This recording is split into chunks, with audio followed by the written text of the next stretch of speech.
Así murió cada senador que apuñaló a Julio César en la de Roma. Gancho Roma fue sacudida por un crimen que cambió la historia para siempre. Julio César, dictador perpetuo, apuñalado por sus propios amigos, protegidos y aliados políticos. Pero lo que pocos saben es que ninguno de esos traidores escapó a la justicia. Uno a uno fueron perseguidos, derrotados y murieron de formas terribles. Hoy conocerás en detalle cómo terminó cada senador que levantó su mano contra César, porque Roma jamás perdonó la traición. Introducción: 15 de marzo del año 44 a.C. Los idus de marzo. César, confiado, acude al Senado pese a los presagios y advertencias. Allí, cerca de 60 senadores lo rodean, entre ellos algunos de sus más cercanos aliados. De repente, Lucio Tilio Cimbro lo agarra de la toga. Casca clava la primera daga, y tras él, Bruto, Casio y muchos más descargan 23 puñaladas sobre el hombre más poderoso de Roma. César cae al pie de la estatua de Pompeyo, su antiguo rival. Roma entera queda en silencio. Los conspiradores creen haber devuelto la república, pero en realidad firmaron su propia sentencia de muerte. Desarrollo: el destino de cada conspirador. Marco Junio Bruto, el hijo adoptivo de César. Bruto era respetado, idealista, descendiente del fundador de la república.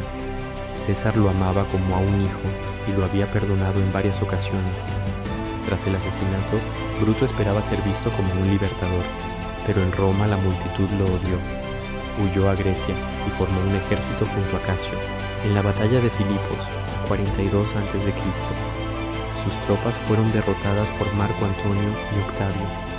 Al ver la derrota, se suicidó clavándose la espada, sostenida por un amigo. Marco Antonio, que lo admiraba, cubrió su cuerpo con un manto púrpura, dándole un entierro honorable.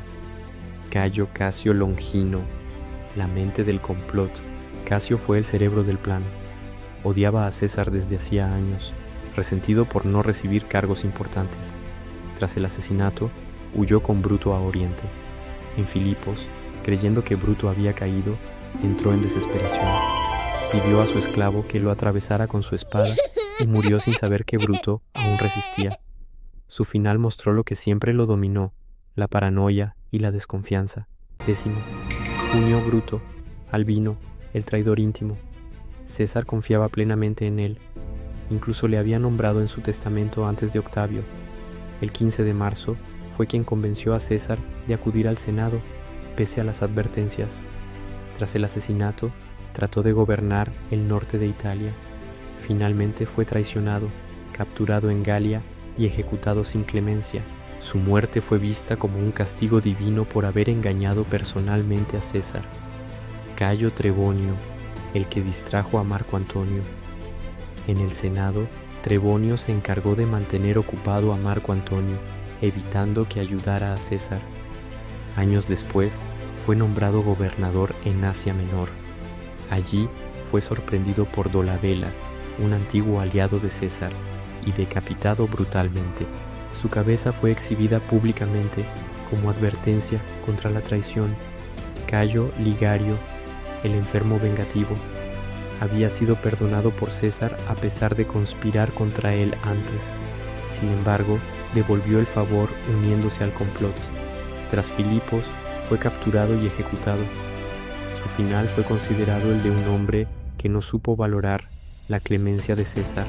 Publio Servilio Casca, el primero en apuñalar a César, fue quien dio la primera estocada, nervioso y torpe, hiriendo apenas a César en el cuello. Tras la guerra civil, desapareció de los registros. La mayoría de los historiadores coinciden en que se suicidó o fue ejecutado por los triunviros. Lucio Tilio Cimbro, la señal del ataque, fue quien se abalanzó sobre César y lo sujetó por la toga, la señal para empezar la masacre. Tras el fracaso de la conspiración, fue perseguido y ejecutado por orden de Octavio. Su muerte pasó desapercibida, un final anónimo para un hombre que encendió la chispa del asesinato. Otros conspiradores secundarios: Minucio Basilo, apoyó el asesinato.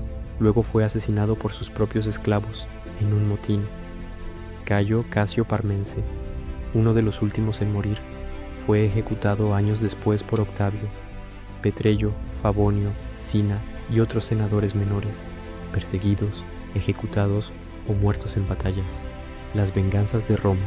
Tras el asesinato, Roma no volvió a ser la misma. Marco Antonio y Octavio, futuro Augusto, lanzaron una cacería despiadada contra los conspiradores. Los famosos triunviros publicaron listas de proscripción. Cualquier traidor podía ser asesinado y sus bienes confiscados.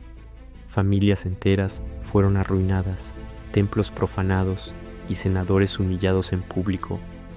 El mensaje era claro: quien se atreviera a desafiar la memoria de César moriría. Epílogo. Al final, ninguno de los asesinos de César sobrevivió. Unos se suicidaron, otros fueron ejecutados, otros murieron en batallas sin gloria. Su plan de salvar la República terminó en el nacimiento del Imperio Romano, con Octavio Augusto como heredero de César. La historia dejó claro que en Roma la traición siempre tenía un precio, y era la muerte.